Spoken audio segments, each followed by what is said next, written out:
Trini learns about light from Kiss. Lisa and Mark learn about light from scientists.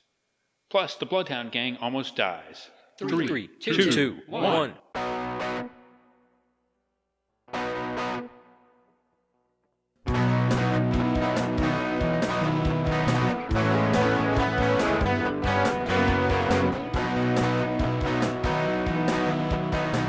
Battle of the Network shows. Join Rick Brooks and Mike Kogel as they explore the TV of the 70s and 80s through hand-picked episodes of their favorite and not-so-favorite series.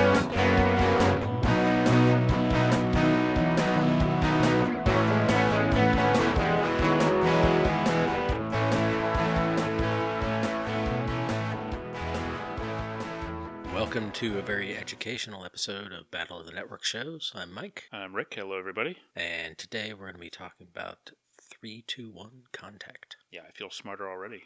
Yeah, very sciencey. Yes, and a listener-requested show. Oh, yeah. Very special friend of the show, Lori, suggested we talk about this one, and she said that it made her young self fall for science, really. Wow. So it was very influential for her, and it kind of fostered an interest in all things scientific with her. So it had a big impact on her, and I think it's a cool thing to talk about because it gets into some things we haven't really done yet on the podcast. Yeah, I don't think we've done education at all. No. I mean, we've learned a lot. Oh, yes. And hopefully we've taught the listeners some things. But as far as an educational programming, no, I don't think so. And not to mention PBS in general, right? Yeah, I think the only thing we kind of did was the Sandbaggers. Right. Something that aired on PBS, but was not a PBS show. Right. This is our first thing actually made for public broadcasting, so... Yeah. And before we go any further, you know where else you can request shows? Where's that? If you don't know us in particular. You could try our website, battleofnetworkshows.com. Mm-hmm. You could also try our Facebook group. Yeah. You might have to join, but it's a good place to make suggestions, and we'll certainly hear them. Yeah. Maybe Twitter, maybe Instagram. We might be less likely to hear those. Yeah, but we love having ideas, and or you could drop us an email. Yes. At mailbag@battleofthenetworkshows.com. Correct. And yeah, we love getting your suggestions, and what we like to do is if it's something that we haven't covered yet, we'd like to get in touch with you, and if you'd like to explain why the show is meaningful to you or why we should cover it, we'd be glad to read that on the air too. So, So yeah, keep them coming, keep the requests coming. It might take us a little bit to get to it, but we'll try to cover what we can. That's right. So through my experience with the show, I don't remember watching it much at home. I remember mostly seeing it at school. Really? Like they'd wheel the TV into the classroom and with the giant VCR on it. Yeah. And play us some. Maybe I watched it at home, but that's not my memory. And I also didn't really know the lifespan of it or much. So, it was on much longer than I thought. And I didn't realize it was Children's Television Workshops, right. CTW, makers of Sesame Street and Electric Company. Mm-hmm. Makes perfect sense. It fits right in kind of with all that, other than the distinct lack of puppets. Yeah.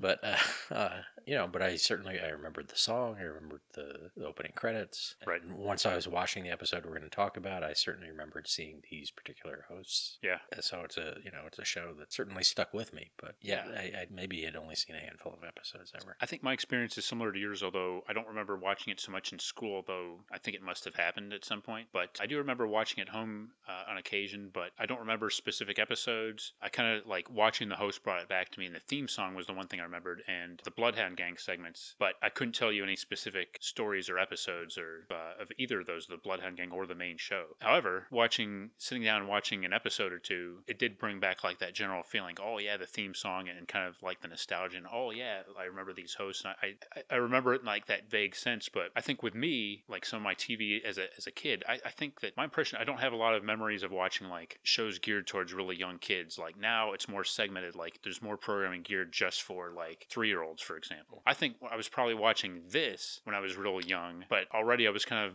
moving more towards older shows, not because I was so sophisticated or something, but like Sesame Street I have more memories of watching that. Whereas this, I think I watched it maybe younger than the target audience would have been, but then when I reached the target audience, I wasn't watching it anymore, if that makes sense. It does. And it seems like, so I was kind of looking up, so it was on 1980 to 1988, like you said. I would never have guessed it was on that long. Although there was a gap. Yeah. At least a production gap. But I mean, the first season's like 65 episodes. So. Yeah. And I have no recollection of like the second incarnation. It's like, to me, it's like the original 1980 version. Right. Is what I remember. But it was on a while, and they made a bunch of episodes, and I was kind of curious like where it fit in. I had a recollection of watching it real early in the, like maybe after school, even though I don't remember watching at that age. But I seem to would have guessed it was an after school show. But so I actually looked at one of the TV guides I have, like a 1981 TV guide. The episode we're going to talk about was premiered in 1980. But at least in this one PBS station, and maybe have done it elsewhere, they would show like Electric Company, Sesame Street, 321 Contact, Electric Company, and they'd have like show something else, and then they'd repeat those like later. So they'd be before, during the afternoon, and after school as well. So like I remember watching Sesame Street after school or after school hours, kind of in that late afternoon, but it'll also be on in the morning as well. So basically, what I'm trying to say is 321 Contact could have been on at any times. It was PBS, and they didn't have necessarily set times. But I think a lot of us would remember watching it maybe in the early afternoon as a real little kid, although you'd think it would be on after school for kids to come home, school-age kids to watch, right? Right, yeah. In my mind, in terms of age groups, it would be Sesame Street would be one, and then Electric Company, and then 321 Contact. Yeah. So Sesame Street is for sort of toddlers and maybe kids in kindergarten or something. And I guess there's crossover, but then Electric Company is more geared towards literacy or reading in particular, so that would be school-age kids. And this seemed to be not middle school, but on the edge of middle school, I guess. Right. I mean, like third, fourth, fifth grade or something like that. Yeah, with like cast members playing credibly playing teenagers, or it seems like they're supposed to be high school students. Or maybe college. Yeah. But like sort of like the level above the kids they're trying to appeal to, right, so that they can be cool, but be accessible at the same time. Yeah. And there was a magazine at the time, and I seem to remember like maybe getting the magazine or the magazine being available like in the school library, things like that. So it was around a lot, but it doesn't seem to have survived in the culture as much as Sesame Street, obviously. Right. The few shows are, and even Electric Company. It seems like Electric Company and Sesame Street had like the DVD releases and everything like that. 321 Contact, it was on in reruns. I remember on like Noggin when that first started. But other than that, I don't know. Yet it seems like when you go to YouTube or whatever to see theme song, you get tons of comments of people like showing gratitude for like, oh, you're bringing back my childhood, and it seems to bring back this warm nostalgia for it. So it seems like a beloved show, but I don't know if it's survived as much as some of the other shows. Yeah, I guess not. I mean, of course, Sesame Street still exists. Right. So it's a unique case. And yeah, like this really just seems people like in our general age range. Yeah. Because of the years it was on, those would be the people. I mean, some people a little older than us and some people a little younger than us, but pretty much just like a Gen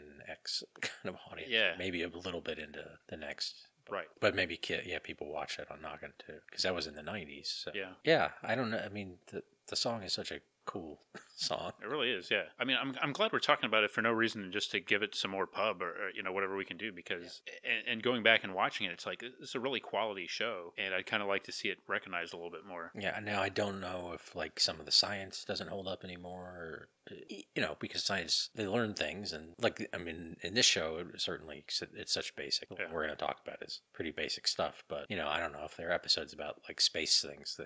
I've learned so much more that maybe that dates it in a way that the alphabet doesn't.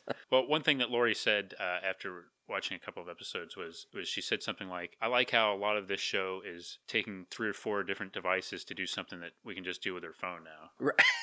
Which is really true. Some of the things that they take a while, but they do it in a good style.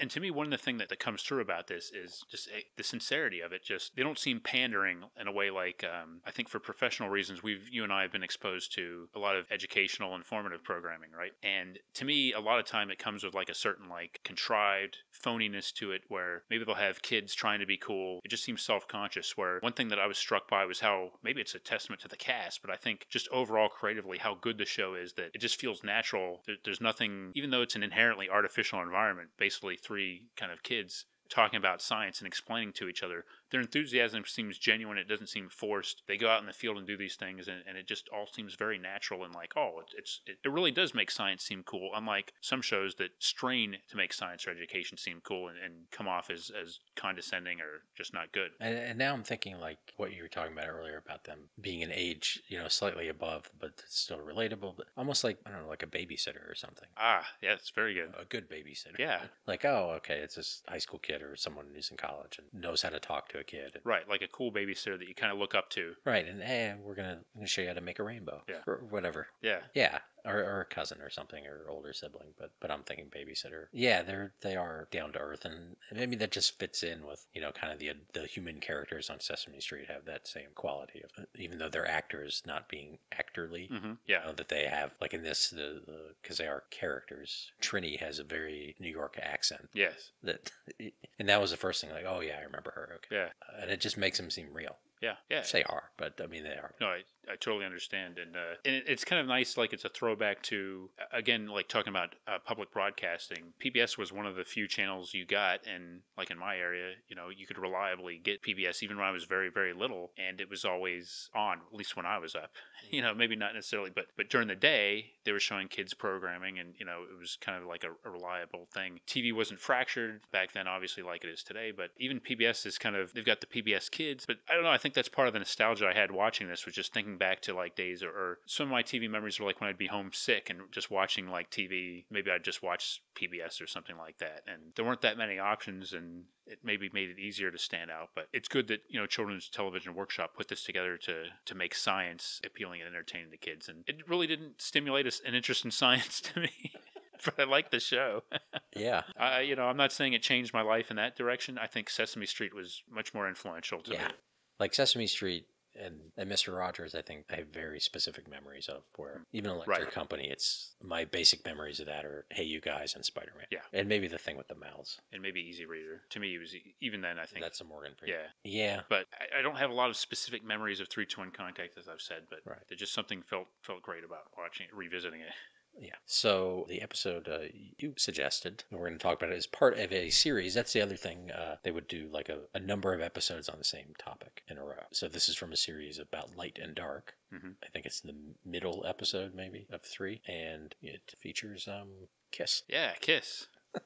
It premiered, according to what I have, February 20th, 1980. So this was just past the peak of Kiss, I'm guessing. That if Kiss's peak was probably like 77, 78, right around there. So this is a big deal, though, still, to have Kiss on this show, I think. Yeah. Now, a little disappointing, Kiss themselves don't talk to... No, although, would you be surprised if they did? You certainly wouldn't. No. Because they were on, like, everything. Right. Of course, since this wasn't about, like, fire, it wasn't like Gene Simmons explaining how he breathes fire. Which would have been great. Yeah. Yeah. And it wasn't about sound, so I don't know. They didn't find a place. But actually, as I say, that's disappointing, but it was actually interesting. So this is Trini talking to various members of the crew mostly about the lighting. Yeah, like kind of a behind the scenes look, but with like, healthy amount of footage of the actual concert. Yeah. Now this was, I think, right before Peter Criss left the group, or was kicked out, basically. So it was kind of maybe towards the end of the first phase of the band, I guess. But you see like a lot of concert footage, and that's kind of cool that this Kiss concert is on 3-2-1 Contact, and that they did this with her. And actually, I found out on a Facebook page when the actual concert was. So the concert that we see in here was October 27th, 1979, at the Taylor County Expo Center in Abilene, Texas, part of the Dynasty Tour, as they call it back then. So they used a lot of the footage from this, and we see a couple of songs, or parts of a couple of songs, and they used it for 3-2-1 Contact. So I'd love to know how that all came about. I guess that's a story for another day, because I don't know what it is, but there might be some kind of interesting story there. Right. Of all of I guess since they had so much going on visually, they did have a lot of lights. Yeah. Whereas maybe the Doobie Brothers wouldn't have had. Yeah. And at this point, Peter Frampton might not have been as exciting for the kids as Kiss. So I don't know if we've really talked about Kiss before, but I had Kiss merch. I had the dolls. I had the LPs. I even got the 4 solo albums that just had like the kind of experimental thing where they had, each of them had their face in the cover, which not their artistically best work. But Kiss Alive, the big double album, was a couple years before. So I was real little, but I probably didn't know hardly anything about the music, but the visuals of it appealed to me. No, I had a neighbor that borrowed a Kiss album from his cousin, like when I was in kindergarten, I think. I remember listening to it there, but I don't remember anything, the songs or what it was. Although if I saw the cover, I would recognize it. But and then the movie. Yeah. What is it called? The Phantom of the Park, the TV movie. That was a big deal. Yeah. And I remember so that was definitely when I was in kindergarten. And I remember when I was in kindergarten, it was like half day, and then we'd go to a daycare place and being like playing at the daycare and pretending to be Kiss. Yeah. The various superpowers that they had, and somebody had one of the dolls. Yeah, And there was a comic book like a year or two before this. I remember my comic book memory of them is just the ads Okay. back of comic books. Yeah. I think of that 4-album thing. Right. They were everywhere. The merchandising, commercials for the albums and the concerts. They had always embraced the commercial side of the business, you might say, and some of the more kitsch side of the business. They had been on the Paul Lynde Halloween special like in 1976. So they had done, going on the Mike Douglas show, things like that. So why wouldn't they be on 321 Contact? But why not? I just want to point out to people that don't realize that Kiss was like really huge at the time, right? I mean, they were maybe not as a critical thing, like if you name a rock band or something, but if you wanted to come up with like somebody like, I think there were probably, even like TV shows would revolve around, you might build a story around somebody wanting to get tickets to a Kiss concert, and it would be believable because everybody, like kids of all ages and even adults would want to go to a Kiss concert. It would be one of the hottest tickets in town for a while there. Maybe somebody wanting to bootleg a Kiss concert. Call Al Dunbar, huh? Yeah. Or I think Kiss-like characters, right? Isn't there like is it a Love Boat with Sonny Bono playing? Yeah. Alice Cooper Kiss kind of. Right. It's sort of like in the way that like Beatles wigs would be shorthand for rock music. For a while, you could have like people dressing up in makeup and as characters to like play off Kiss's success. Yeah, and that my other memory of them is at some point hearing about the supposed meaning of the word kiss. Yes. That they were satanic. Right. Well, another thing Lori told me was I think she wouldn't have been allowed to watch this or wasn't allowed to watch this because Kiss. Yeah. Like that was bad. Right. And even in 1980, they were pretty mainstream, and like you said, like ads and comic books, but they were sort of threatening in that sense. I mean, it kind of seems quaint now after all these years and everything, but at the time, I mean, they were just such larger than life characters that there were all kinds of stories about them and everything, and right, I could see like parents being in an uproar about some of this, but. Sure. My parents apparently didn't care because they got me even the albums, and I can't even tell you. At the time, I don't know how many songs I could tell you, but right. I wanted to get those albums. They look really cool.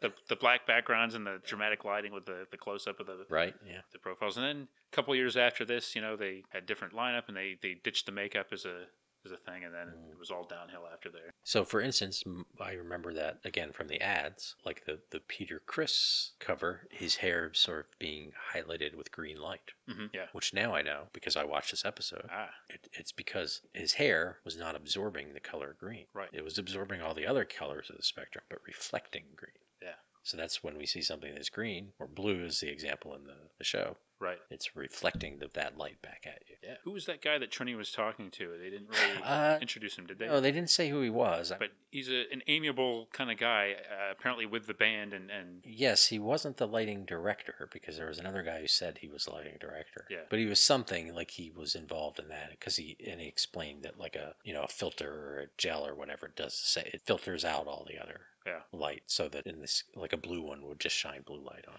Right. He was a nice guy, whoever it was. It was cool, and he was like, just taking the time to talk to her. It seemed like, pretty cool. I don't know who he was, but... No, but it's good. You realize, okay, these guys have to know the science of what they're doing. Yeah. He kind of looked like a cross, now that I think about it, between... I just thought of this, so hear me out here. Maybe a cross between Roger Ebert and Oliver Platt, maybe? So, instantly he kind of won me over with that. But I could see Oliver Platt playing Roger Ebert. Ooh. If they ever do like a Siskel and Ebert. Yes, totally. And he would totally be able to get his sarcasm and the more tender side of him. Boy, that would be good. We just got to get a Gene Siskel now. Yeah. I got to think about that. Okay, we'll think about it. Folks, if you have suggestions, who could play Siskel in the Siskel and Ebert movie? Because Oliver Platt is fairly tall, you might have to get an even taller person than normal to play. Right. Siskel. Yeah. Stanley Tucci, maybe not tall, but the look maybe. And the ability to be like sardonic and even more of a smarmy than Ebert. And those guys have an acting relationship. Yeah, Stanley Tucci and Oliver Platt, that would be a good movie. And watch that. Just use some special effects. Yeah, right. Or just always have them sitting down. Yeah. The whole movie. Yeah. The whole thing would be a conversation between those two in a movie theater. Yeah. With, Oliver Platt would be kind of like reclining, slouching the whole time too. And, right. Stanley Tucci would be sitting upright. Yeah. Kind of lording it over. Like My Dinner with Andre, but in a movie theater. Yeah, there'd just be like buttered popcorn and snow caps. But I digress. Yes, and a movie is light. It is. Also. Yes. And reflected back at you by the... We didn't learn that in this episode. But... No, but that's another one. Yeah. See people? Right. We're making you smarter. She does also talk to the lighting director, and he explains some stuff. So the lighting director was the shirtless guy for some reason. He's walking around up there shirtless and... Oh, yeah, up in the... But he says he spends X hours of a day or whatever up there. But kind of interesting. You hear him, he's not on camera talking, but you hear him off camera, I think. Yeah. Now, she did ask him how long it takes him to set up. Oh, yeah. And that was interesting. He said, when they started, it was 30 hours. Yeah. And then they were down to basically 8 hours. Which is amazing. Yeah. Obviously a lot more efficient and helps in running a tour, I guess. Yeah. So, yeah, he goes up in the rig and makes sure everything's at the right angle. And, I think he dropped science on us, but I don't honestly remember what it was. Yeah, but that was cool. In one of the concert clips, like Peter Criss, like his drums like rising pretty much to at least the top or the bottom of the lighting rig. Mm-hmm. Which looked pretty dangerous. Yeah. And he played some sort of drum solo. Yeah. But there's a pretty cool / Spinal Tap kind of thing going on. It was. So we hear King of the Nighttime World, and I think Black Diamond was the other song they were playing. Thank you for... Because it seemed a little tuneless. I wasn't quite sure what was going on, but I think I'm pretty sure it was Black Diamond. Okay. So as we look ahead in the future to best song category, submitted for your Betty consideration is Black Diamond and King of the Nighttime World. And then we go back to whatever their home base set. Yeah, their clubhouse or whatever. Yeah. And she explains a little more to Lisa and Mark. It took a while for them to get named in this episode. Whatever, we should know that by now, I guess. I had to look it up. And they talk about the spectrum and the rainbow and Roy G. Biv and of course, yeah. All that kind of stuff. She has a prism, shines some light through it, there's a rainbow. Yeah, and I kind of like the attitude, here, let me show you. They kind of explain anything, and again, it seems relatively natural. They're kind of explaining these concepts to each other, and she's anxious to share with them what she's learned, and they're eager to learn it too, which is infectious. Yeah, and they don't ask a single question about Kiss. No, they don't. Yeah, that's a good point. Care about that. Yeah, it's almost like she went to the concert just for the technical stuff. Yeah. Well, what do you think of the music? I left. Yeah. The crew filmed that. I'd like to think maybe they did another thing. I guess not, because when I looked for the Kiss episode, this is what they had. But they could have done a lot on sound too, right? Yeah. But I don't know. I don't know that they did. Yeah, maybe they wanted to have some variation. Yeah. They got Brian Eno. Yeah. But visible light is made up of these colors, and we can see them through the prism and all of that. Mm-hmm. I think we know that science. You guys know that science out there, right? You're adults, probably. Yeah. Now, our 2 to 11-year-olds. Yeah. This science still holds up, so you might want to watch this. Right. Yeah. This part is rock solid. Yeah, but it's good to see. It's always good to be reminded of that. And then that leads first Lisa talking about infrared, which now I had never really thought about. I'm going to say the meanings of those words of infrared and ultraviolet, and realize that I knew they were different parts of the light spectrum or whatever, but I didn't think it's infrared is just past red. Yeah, we get to see it kind of laid out. When you see that and associate it with the word, it really brings it home. It's like, and pretty cool. She visits a thermographer. Yes, Gene Schultz. Yes. A grown-up. Yes.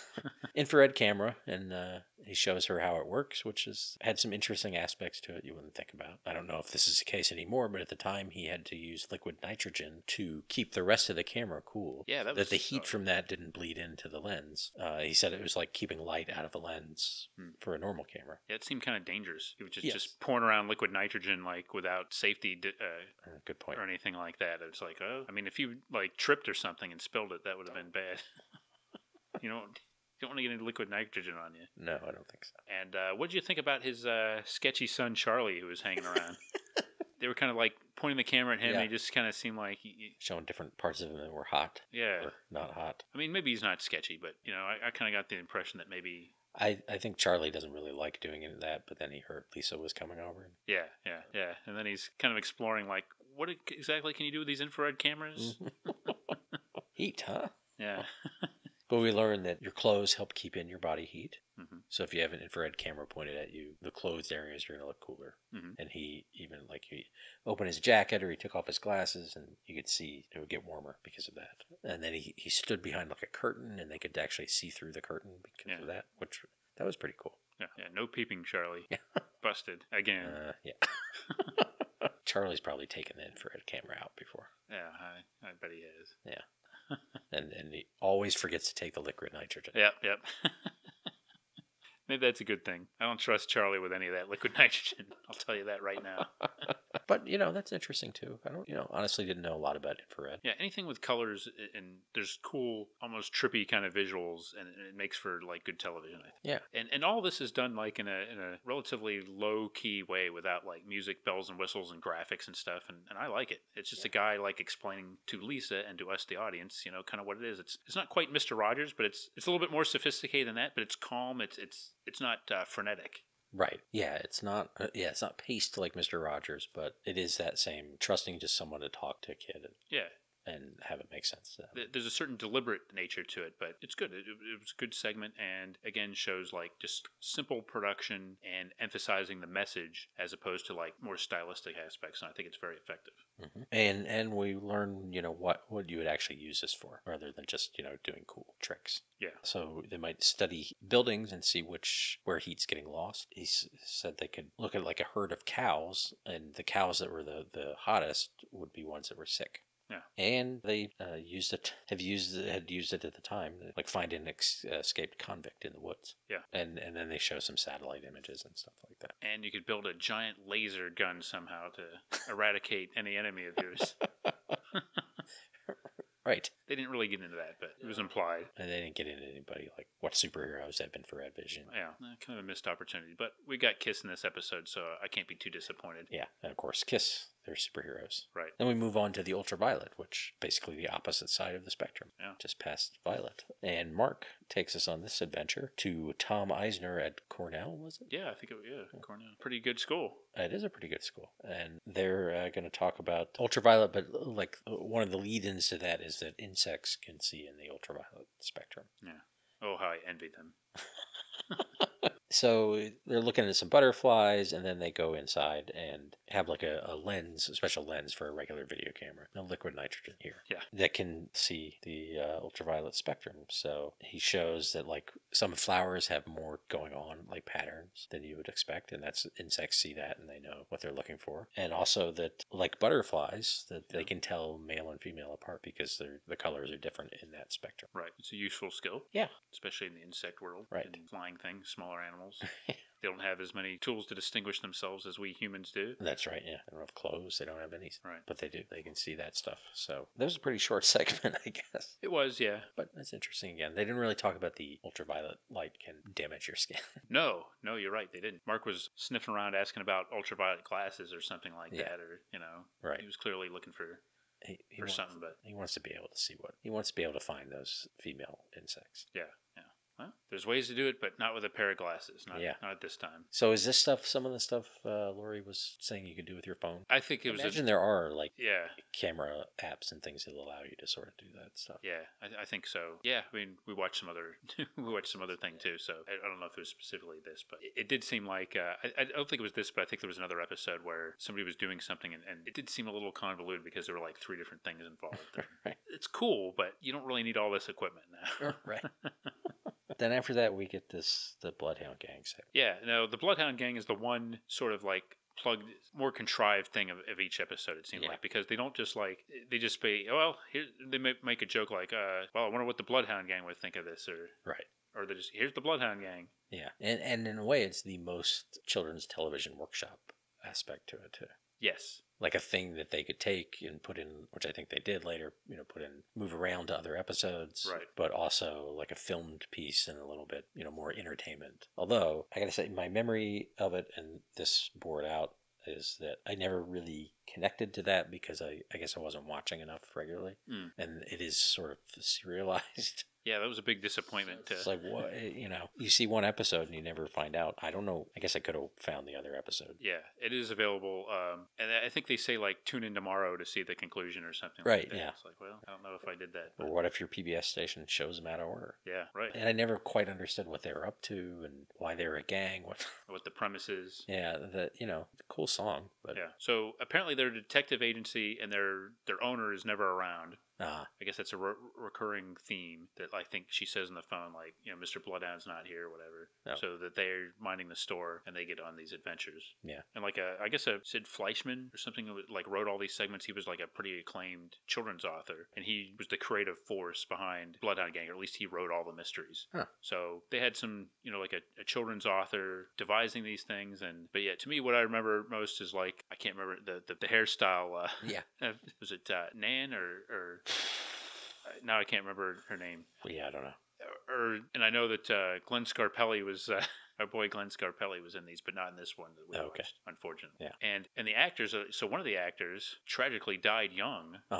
Of AIDS in like 1986, and that's what stopped the production of the Bloodhound Gang episodes. And so they were all playing, well, not all because they had the little kid, but you could imagine him being a high school student in the Bloodhound Gang, but he was much older because he was in like the Warriors. And it's just kind of odd. It's one of those things, like at the time I would have believed whatever age they were that you told me, but now you realize, well, they were all like 10 years older than what you might have thought. Right. In this segment, someone has stolen a mummy, and not from an airplane. Yes. Yes, we've talked about mummies before. Yes. Mummies were big around this time. Right. And they sort of just stumble on it in a car trunk, and then they get fairly violently kidnapped. Yeah, there's a little bit more menace than I recall, and peril than I remember being in these segments. I mean, so it's an older guy and a younger guy, and the older guy has a gun. I mean, he's holding it incorrectly, but yeah, have a gun. And they throw him in the back of a truck, and twice he basically says, "We're gonna have to kill them." Yeah, they have to. And then it gets into the science where they're trying to figure out where they're going, and they're able to use a hole in the wall of the truck and a piece of cardboard to create a makeshift pinhole camera. And see where they're going, and then they realize they're at the airport. Pinhole camera's got to be one of the go-to science experiments of all time for like a certain age, right? Like, I don't remember ever making one successfully, but I must have tried at some point, whether it be just on my own or like some kit, or at school. That just seems like, okay, here, make a cool pinhole camera. I made one in high school in like a graphic arts class. Really? Yeah, did it work? It was like as a group we made one. Yeah. It worked. It seems to me like I'm guessing that I don't remember really having a science fair, but like the volcano is the staple of the science fair. Like the pinhole camera is kind of like the staple of do-it-yourself science experiment or science projects. Yeah. Make a pinhole camera. Sure. And why not? Also a good way to see a solar eclipse, I believe. Yes. Oh, that's about it. Yeah, that's it for this chapter. This is part one of, and it concluded in part two, presumably. Or was this part two? This was part one. It was, okay. Yeah, this was part 2 of 3. Oh, well, I think this is part 1 of 2, but... Okay, whatever. Yeah. I'd totally forgotten the serialized nature of the Bloodhound Gang. I don't think they weren't all like that. There were some one-offs, but it seemed like a little, maybe they shouldn't have done it like that. But and then we see a little more kiss, and we get a summary of the show. Yeah, which is nice. Yeah, unfortunately, again, not like Gene Simmons giving the summary of the show. Yes, I would like to see that. Do you think, given the nature of Kiss, that CTW had to pay an arm and a leg to... One can't help but wonder what Kiss got out of this besides publicity.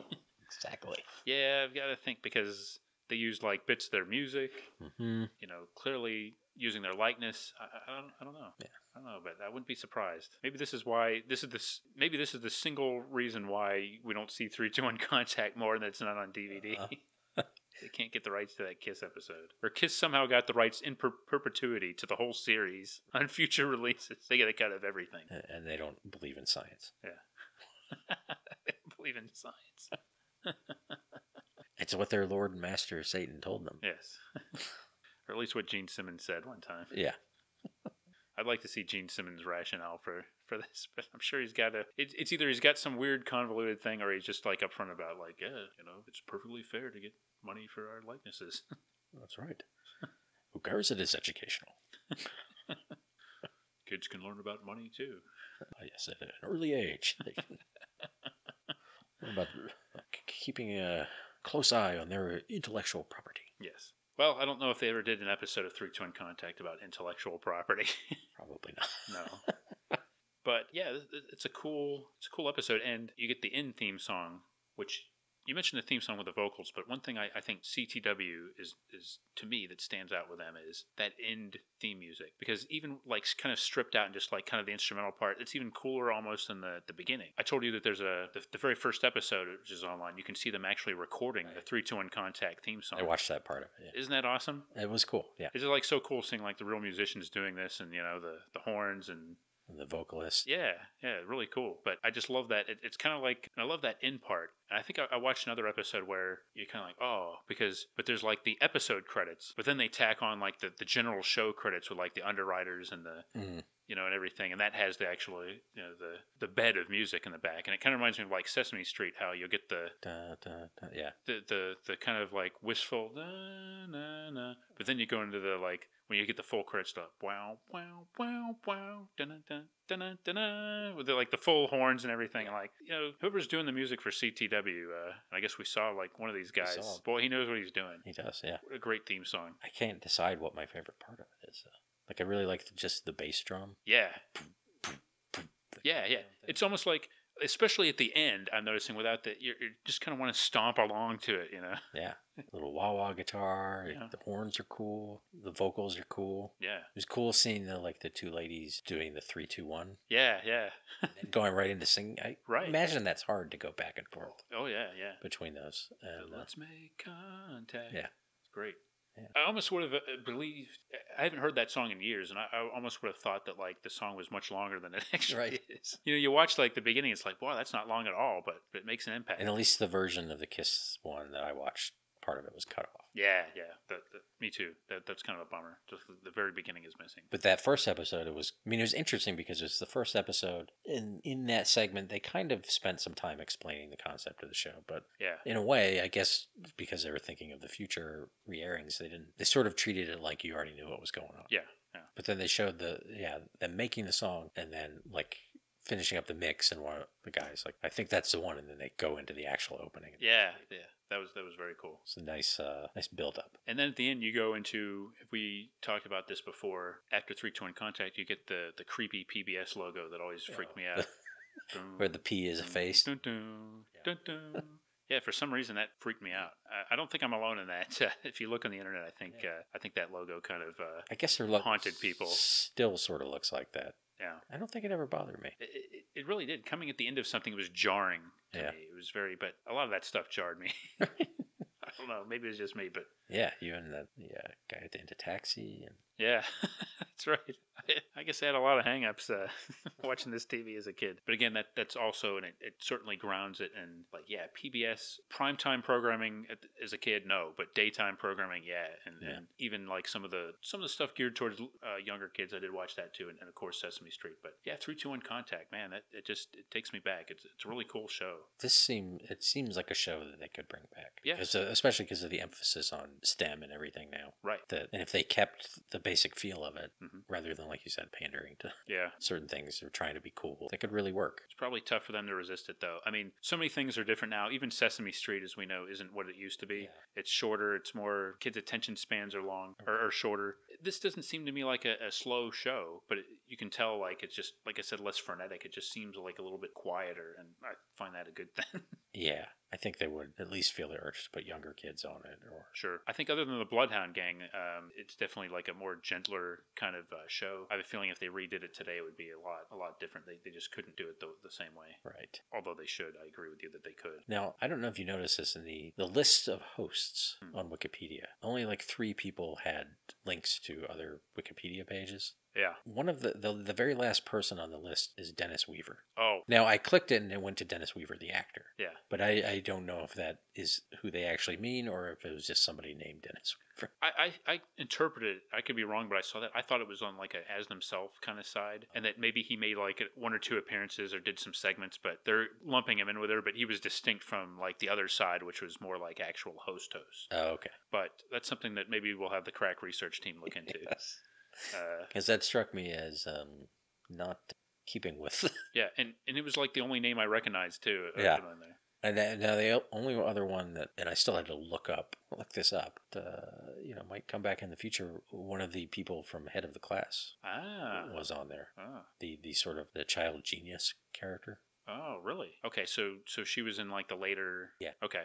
Okay. I know very little about that version of the show, but Me neither. And I didn't. Again, I clicked on the link and it didn't have a picture, and it just said her character. I'm like, I had a different character in mind. yeah, I gotcha. I finally looked her up. Like, oh yeah, okay, Yeah. little girl. Yeah. At the time, and I'm sure as a very young child, I had a youthful crush on Trini. She was the best, and even now, all three of them are very good though. The main cast, they're really good. And they appear to have kind of become civilians after this by not having a Wikipedia page, and I say good for them. Yeah. But yeah, and they're distinctive, and like you said, Trini's like New York accent. I mean, it rivals and maybe even surpasses Tracy Gold from Growing Pains that we talked about. It's pretty cool. But yeah, she seems authentic, and Lisa and Mark, not their real names, but they're very good too. So they are. And the three of them have a good chemistry together on set. So really, I just don't have a lot of negative things to say. Now, this won't be something I'll sit down and watch a bunch of, but the episodes are at least they're available online. I mean, it seems like maybe one or two dedicated people have made them available, and to their credit,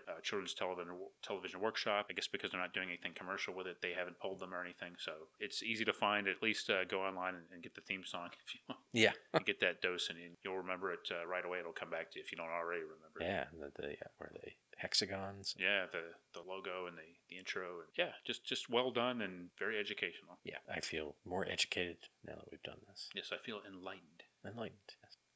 Good pun. Thank you. Yes. And next week we'll be back to cover more of the wide spectrum of television. Nicely done. You know, television is made up of light, right? I mean, light is involved. Yes.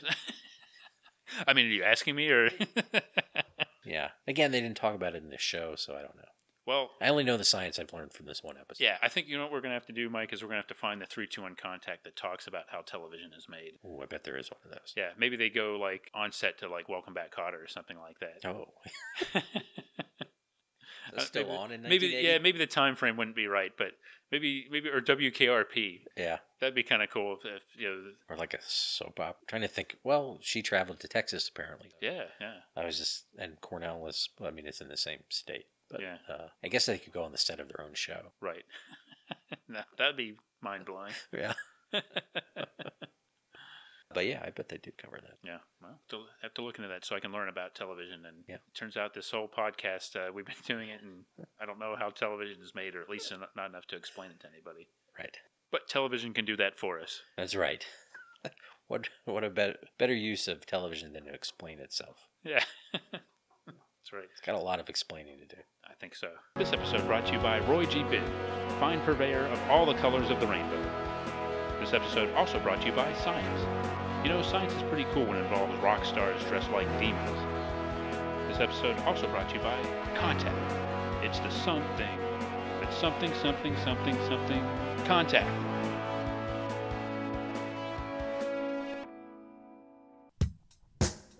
Join us next time for another exciting episode of Battle of the Network Shows.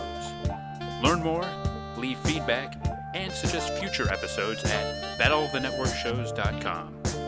Follow us on Twitter at BatNetShows, and like our Facebook page, facebook.com/Battle of the Network Shows.